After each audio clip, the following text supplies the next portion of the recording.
Wish you a very good morning, students. I am Surendra Kumar, lecturer in English, and now I am going to discuss competitive English with you. अभी तक हमने grammar के topics को general sense में discuss किया।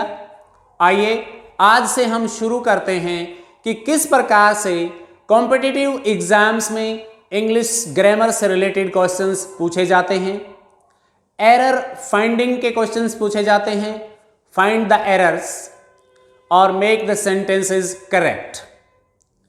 ये error finding कुछ भी नहीं है। अगर हमने किसी एक ग्रामेटिकल टॉपिक को कॉन्सेप्चुअली अंडरस्टैंड किया है तो हम एरर्स फाइंड कर सकते हैं, but it needs a lot of practice. इसके लिए बहुत अधिक प्रैक्टिस की जरूरत होती है। आइए हम पहले एरर फाइंडिंग एक्सरसाइज लेते हैं आर्टिकल से related. Find the errors and correct the following sentences. Wrong usage of articles. कई बार सेंटेंसेस में articles a, an, the and no article का गलत यूज आपको दे दिया जाता है और हम कंफ्यूज हो जाते हैं कि कहां पर कौन सा आर्टिकल आएगा और कहां पर कौन सा नहीं। आइए आज मैं कुछ सेंटेंसेस के माध्यम से आपके साथ डिस्कस करना चाहता हूं कि हम एरर्स को कैसे ढूंढें और सेंटेंसेस को कैसे एरर फ्री बनाएं, किस प्रकार से करेक्ट करें। Go through this exercise. First sentence is Maya will go to the England. Maya will go to the England, ये एक सेंटेंस है। यहां पर क्या हम इंग्लैंड से पहले इस आर्टिकल द का यूज कर सकते हैं? बिल्कुल नहीं। क्यों नहीं कर सकते? क्योंकि England is a proper noun, is the name of a country. लेकिन यहां पर कुछ बच्चे कह सकते हैं कि सर हमने तो देखा है द यूएसए लिखा हुआ, देखा है the USA, the United states of America, the Lakshadweep, the UK. इस प्रकार से हमने तो लिखा देखा है, ये भी तो प्रॉपर नाउन है। यस, आपने अवश्य देखा है। यहां पर एक बात क्लियरली समझ लें, if the name of the country is a specific name of a single country, for example India, China, England, इनसे पहले हम प्रॉपर नाउन से पहले कोई भी आर्टिकल यूज नहीं करेंगे। Omit articles before proper nouns, but use article the before a group of countries, a group of small nations. This is a United States of America. This is united.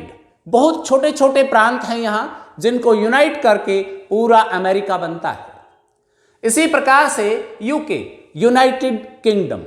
जिन भी countries के नाम से पहले United word लगता है वहां आप the का यूज करेंगे।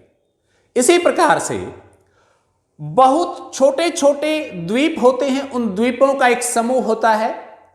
अगर द्वीपों का समूह होता है, आइलैंड्स होते हैं, तो उनसे पहले भी हम द का यूज करेंगे। Except these, never use articles before proper nouns. इसलिए हमने यहां एरर फाइंड किया, द, इसका यूज यहां नहीं होगा और सेंटेंस बन जाएगा Maya will go to England, Maya will go to India. Second is the Kamala Das poems are famous. एक सेंटेंस है, the Kamala Das poems are famous. यहां पर कमला दास से पहले द का यूज किया गया है। क्या कर सकते हैं? जी नहीं। We can't use article the before a proper noun. As you know, Kamala Das is the name of a poetess, an Indian poetess who writes in English. कमला दास से पहले हम द का यूज नहीं कर सकते। वैसे भी अगर कोई नाउन पजेसिव फॉर्म में लिखी हुई है, जैसे यहां पर जो ट्रू सब्जेक्ट है वो है पोएम्स। कमला दास, ये जो फ्रेज है द कमला दास, ये तो इस सब्जेक्ट का इनलार्जमेंट है और यहां पर इसको पॉजेसिव फॉर्म में यूज किया गया है। Poems are famous, whose poems are famous, Kamala Das poems are famous. यहां मैं आपको एक और बात से भी अवगत कराना चाहूंगा। दास, जो भी नाम एस या फिर एक्स, एस और एक्स से एंड होता है, लास्ट में या तो एस आता है या फिर एक्स आता है, उसकी अगर हमें पॉजेसिव फॉर्म बनानी हो तो हम उसके बाद एस नहीं लगाएंगे, बेशक वो सिंगुलर नाउन है, क्योंकि ये साउंड मिक्सअप हो जाती है इस दास में, दास के एस में या एक्स में। इसलिए ये अपॉस्ट्रोफी हम प्लूरल नाउन के बाद लगाते हैं इस प्रकार से, परंतु यहां हमने कमला दास सिंगुलर नाउन होने के बावजूद इसको यहां लगाया है, केवल इसलिए लगाया है कि कमला दास जो नेम है, जो वर्ड है, एंड्स इन एस, पहले से ही एस है, इसलिए हम एक एस और नहीं लगाएंगे। इस दा को यहां से ओमिट करेंगे, क्योंकि proper noun, possessive proper noun से पहले कभी भी आर्टिकल्स का यूज नहीं होता। Kamala Das poems are famous. Third sentence पे आते हैं। The bravery is a great virtue. Bravery सबसे बड़ा गुण है, द ब्रेवरी। लेकिन क्या हम यहां ब्रेवरी से पहले द का यूज कर सकते हैं? नो। क्यों? क्योंकि ब्रेवरी जो वर्ड है, this is an abstract noun. Abstract noun means जिन्हें हम टच नहीं कर सकते, जिन्हें हम देख नहीं सकते। Marker, this is not abstract, this is a concrete object, इसलिए अ मार्कर, अ पेन इसको कहेंगे। लेकिन यहां पर ब्रेवरी, ऑनेस्टी, विजडम, इस प्रकार की जो नाउन्स होती हैं वो एब्स्ट्रैक्ट होती हैं। उन्हें हम ना ही तो टच कर सकते, ना हमारी आंखों से देख सकते। इनसे पहले कभी भी आर्टिकल द का यूज नहीं होगा, तो sentence will become bravery is a great virtue, honesty is the best policy, the gold is a precious metal. Next sentence, the gold is a precious metal. Can we use this article, definite article the, before gold? No, we can't use it here because gold is a material and we don't use articles before material nouns. For example, gold, silver, water, milk, copper, etc. इस प्रकार का कोई भी sentence आ जाए, आपको the article का use नहीं करना है। परंतु अगला सेंटेंस देखिए, gold of Africa is of fine quality. Africa में जो गोल्ड पाया जाता है वो फाइन क्वालिटी का है, अच्छी गुणवत्ता का है, अच्छी श्रेणी का है। यहां पर ये भी गोल्ड है, क्या हम इससे पहले कोई आर्टिकल यूज करेंगे? क्या एरर है? एरर है। ऊपर वाले सेंटेंस के अनुसार तो यहां कोई एरर नहीं है, क्योंकि gold is a material noun and we use no article before a material noun. लेकिन यहां पर गोल्ड ऑफ अफ्रीका की चर्चा हो रही है, ये एक स्पेसिफिक गोल्ड है। कौन सा गोल्ड फाइन क्वालिटी का है? जो अफ्रीका में पाया जाता है। तो अगर हम मटीरियल नाउन को किसी स्पेसिफिक प्लेस से जोड़ दें तो हम उससे पहले आर्टिकल का यूज अवश्य करेंगे। यहां पर यूज होगा the gold of Africa is of fine quality. इस प्रकार से हम एरर फाइंड करते हुए सेंटेंसेस को करेक्ट करते चले जाते हैं। उसके लिए आपको थोड़ी सी प्रैक्टिस करनी होगी। आइए मेरे साथ प्रैक्टिस कीजिए और फिर अपने आप कुछ एक्सरसाइजेस को सॉल्व कीजिए। The dogs are faithful animals. क्या एरर है? कहां गलती है? कई बार इस एक्सरसाइज के बीच में कोई ऐसा सेंटेंस भी दे दिया जाता है जहां कोई एरर नहीं है, और उसका एक ऑप्शन यह भी होता है नो एरर, नो इंप्रूवमेंट। आप इस सेंटेंस को देखिए, the dogs are faithful animals. अगर यहां पर ये नाउन कॉमन नाउन है और ये प्लूरल हो तो हम आर्टिकल्स का यूज नहीं करेंगे। यहां पर द का यूज गलत हुआ है, wrong use of the before a plural common noun in general sense. Dogs are faithful animals. हां, यदि यहां होता dash dog is a faithful animal तो वहां पर उस डॉग को संपूर्ण डॉग कम्युनिटी को रिप्रेजेंट करने के लिए यूज किया जाता। वहां पर हम द यूज कर सकते हैं। The dog is a faithful animal, not a specific dog, but the dog, the word dog represents the whole community of dogs here, और वहां पर a dog is a faithful animal भी correct है। आइए next sentence पे चर्चा करें। I speak the English fluently. यहां पर इंग्लिश से पहले द का यूज किया गया है। I speak the English fluently, is it right? No. Why? Because English is a language. English is a language and we use no articles before a language. I speak English fluently.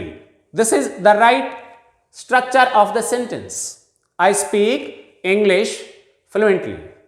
परंतु क्या हम इससे पहले the लगा सकते हैं? बेशक लगा सकते हैं। कैसे लगा सकते हैं?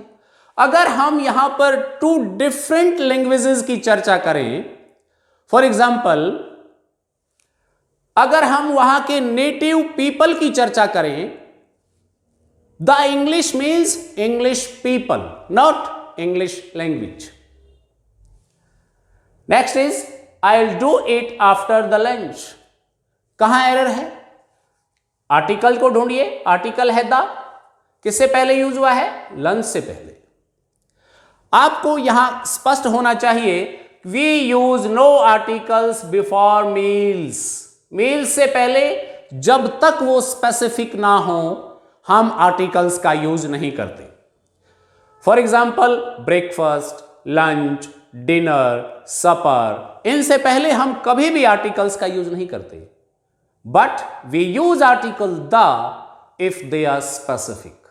अगर वो स्पेसिफिक हो जाएं, अगर वो पर्टिकुलर हो जाएं, तो हम द का यूज करते भी हैं। इस जनरल सेंस और स्पेसिफिक सेंस को आपको समझना होगा, इसके बीच के अंतर को समझना होगा। इसी से अगला सेंटेंस देखिए, lunch prepared by your mom was excellent. जो लंच आपकी मदर ने बनाया वो बहुत ही एक्सीलेंट था, बहुत स्वादिष्ट था, बहुत अच्छा था। यहां पर लंच को स्पेसिफिक बना दिया गया है। कौन सा lunch? Prepared by your mother. इसलिए हम यहां पर द का यूज करेंगे। आप केवल यह मत सीखिए कि हम मील से पहले किसी आर्टिकल का यूज नहीं करते, जनरल सेंस में नहीं करते, बट स्पेसिफिक सेंस में करते हैं। जनरल सेंस में किसी भी कॉमन नाउन से पहले, किसी भी मील से पहले हम आर्टिकल्स का यूज नहीं करते। For example, I have a watch. मेरे पास I have a wrist watch. एक पैसेज में इसी वॉच की अगर बार बार चर्चा हो तो हम आगे जहां भी वॉच का यूज होगा वो स्पेसिफिक वॉच बन गई है जो पहले सेंटेंस में थी, जहां हमने वॉच से पहले अ का यूज किया था। अब हम यूज करेंगे the watch. I have lost dash watch presented by you. आपने जो प्रेजेंट की थी वो वाली wrist watch I have lost. यहां पर वॉच से पहले हम द का यूज करेंगे। Right? Next, the Shakespeare was a famous poet and writer. The Shakespeare was a famous poet and writer. यहां पर this is a proper noun, name of a person, and we have used the before it. Can we use? No. In general sense, we can't use the before a proper noun. So, error is use of the. Shakespeare was a famous poet and writer. And in the last sentence, Kalidas was a Shakespeare of India. Can we use a before this proper noun Shakespeare? No. But this sentence has a different meaning. This sentence has a different sense. Here, this is an error. ये गलत है यहां पर. इसके स्थान पर हम use करेंगे the. अब आप पूछेंगे कि सर ये तो प्रॉपर नाउन है, क्या हम प्रॉपर नाउन से किसी के नाम से पहले द का यूज कर सकते हैं? नहीं करते, बट यहां कर सकते हैं. इसका मैं आपको रीजन बताता हूं, और इस तरीके का सेंटेंस एग्जाम्स में यूजुअली पूछा जाता है. कालिदास को हमने कंपेयर किया है शेक्सपियर से. यहां पर अगर किसी प्रॉपर नाउन को कॉमन नाउन की तरह से यूज किया जाए तो उस सेंटेंस में हम उससे पहले द का यूज करेंगे.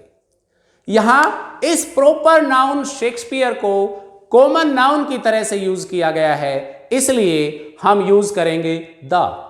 Kalidas was the Shakespeare of India. इस प्रकार से हम एरर्स को ढूंढ सकते हैं और सेंटेंसेस को करेक्ट कर सकते हैं. डियर स्टूडेंट्स, आइए अब हम कुछ और सेंटेंसेस को डिस्कस करते हैं.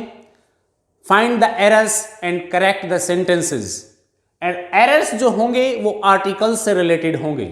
इस एक्सरसाइज में हमने 20 सेंटेंसेस लेकर एरर को फाइंड आउट करने की कोशिश की है. आप कुछ और सेंटेंसेस भी लेकर प्रैक्टिस कीजिए. 12 sentences. My favourite game is the football. यहां पर फुटबॉल से पहले द का यूज हुआ है, जबकि don't use definite article the और articles before the name of games. Football, chess, cricket, kabaddi, kho kho and so as and other games. My favorite game is the football. गलत है, यहां पर हम द को ओमिट करेंगे और sentence will become my favourite game is football. My favourite game is chess. Next, the Covid is a dreadful disease. It is a disease. The Covid is a virus. Actually एक बहुत ही भयंकर बीमारी फैलाने वाला virus है. The Covid is a dreadful disease. हमने Covid से पहले द का यूज किया है. Is it right? No. This is an error here. Omit it, because don't use articles before the diseases. This is the name of the disease. For example, cholera is a dreadful disease. कोई भी disease का नाम हो उससे पहले हम the का use नहीं करेंगे. 14 sentences. The red is a beautiful color. The red is a beautiful color. Red से पहले द का यूज किया गया है, but we don't use articles before the names of colours in general sense.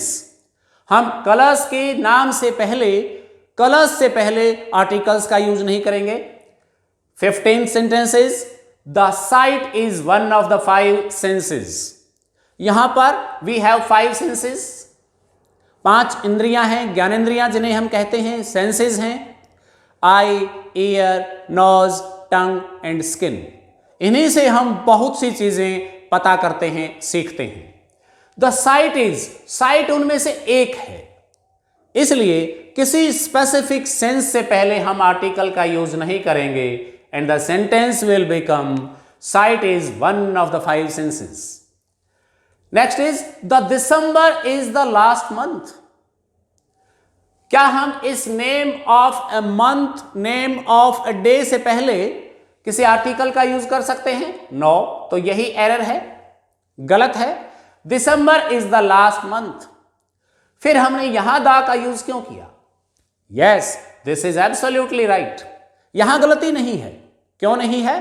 क्योंकि इसके बाद जो वर्ड है ये एक एडजेक्टिव है जो मंथ के लिए यूज किया गया है, और एडजेक्टिव की सुपरलेटिव डिग्री है. द लास्ट, द बेस्ट, इनसे पहले हम सुपरलेटिव डिग्री से पहले द का यूज करेंगे. तो यहां एरर नहीं है, एरर यहां है. अब बात आती है कि क्या हम किसी भी डे या मंथ के नाम से पहले आर्टिकल का यूज नहीं कर सकते? जी नहीं, ऐसा नहीं है। अगर हम बहुत ही पास्ट में किसी दिसंबर के महीने की बात कर रहे हैं या किसी बहुत पास्ट या कुछ पास्ट के किसी स्पेसिफिक डे की बात कर रहे हैं, तो हम इससे पहले द का यूज कर भी सकते हैं to make it specific, to make it particular. The December of 1947, the August of 1947, now none can forget. कोई नहीं भूल सकता the August of 1947. लेकिन जनरल सेंस में अगर किसी भी डे या मंथ का यूज हो तो हम उससे पहले डेफिनेट आर्टिकल द का यूज नहीं करेंगे। द मैन इज मोर्टल, बहुत ही यूजुअली फ्रीक्वेंटली पूछा जाने वाला sentence, the man is mortar, find the error, ढूंढिए द। यहां पर हम द का यूज नहीं कर सकते। क्यों? Man is mortar is sufficient, इसलिए हम इसको कैपिटल भी कर देंगे, मैन इज मोर्टल, क्योंकि यहां पर ये जो वर्ड मैन है एक कॉमन नाउन है, लेकिन संपूर्ण ह्यूमन रेस को डिपिक्ट करता है, रिप्रेजेंट करता है। जब ये संपूर्ण ह्यूमन रेस को रिप्रेजेंट करे तो हम इससे पहले कोई आर्टिकल यूज नहीं करेंगे। इसी प्रकार से मैनकाइंड से पहले भी हम कोई आर्टिकल का यूज नहीं करेंगे। संपूर्ण ह्यूमैनिटी की बात यहां हो रही है। My sister goes to the school daily, कहां एरर है? द स्कूल से पहले द नहीं लगा सकते क्या? लगा भी सकते हैं, नहीं भी, लेकिन आपको अंतर समझना होगा, कहां लगा सकते हैं कहां नहीं। किसी भी स्थान पर जाने के दो पर्पस होते हैं, एक होता है प्राइमरी पर्पस, एक होता है सेकेंडरी पर्पस। जैसे मैं एक टीचर हूं, मैं स्कूल जाता हूं टीच करने के लिए, आई गो टू स्कूल डेली। मेरा प्राइमरी पर्पस है, वहां टीचिंग का काम होता है तो मैं जाता हूं। अगर प्राइमरी पर्पस के लिए आप जा रहे हैं, use no article before the noun, कोई आर्टिकल का यूज नहीं होगा।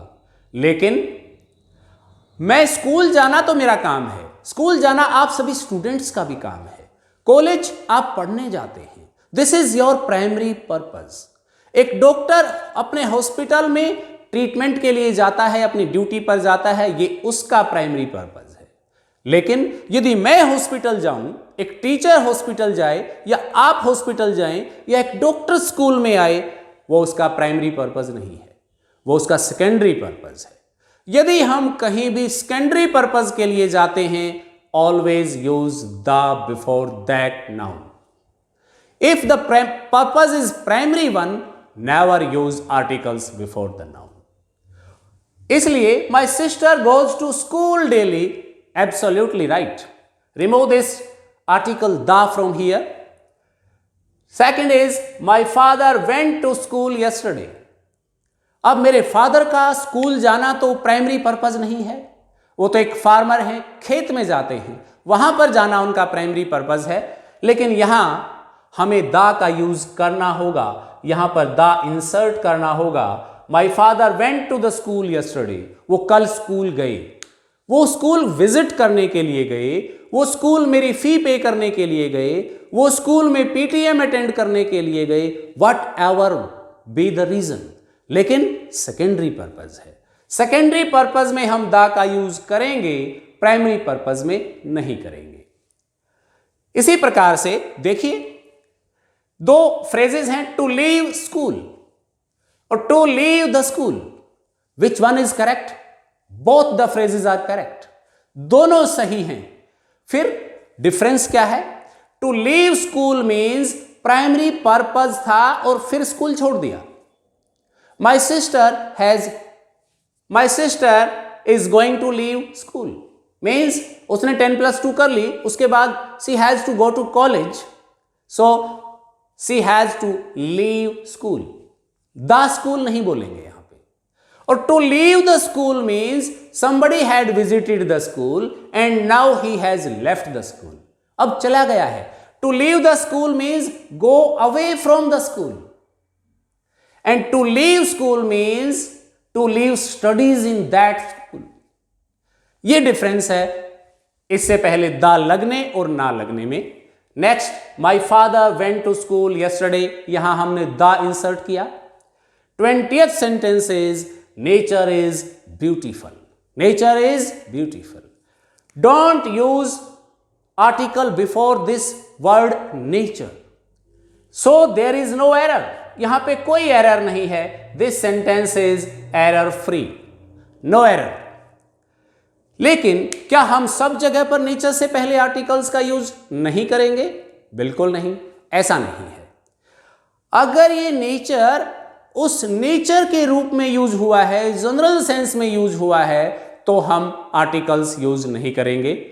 परंतु नीचे वाला सेंटेंस देखिए, it is in the nature of a dog, यहां हमने नेचर से पहले द का यूज किया है। This is also error free sentence, there is no error. यहां हम नेचर से पहले द का यूज करेंगे, because this is the specific nature of a dog. यहां डॉग्स की नेचर, डॉग्स के स्वभाव की बात की है, यहां प्रकृति की बात नहीं की है। It is in the nature of a dog to be faithful. Faithful होना डॉग का स्वभाव है। इस प्रकार से यदि हम बहुत सारे सेंटेंसेस में से गो थ्रू हों, बहुत सारे सेंटेंसेस में एरर फाइंडिंग एक्सरसाइज करें, we will be able to attempt all the questions और sentences based on error finding technique.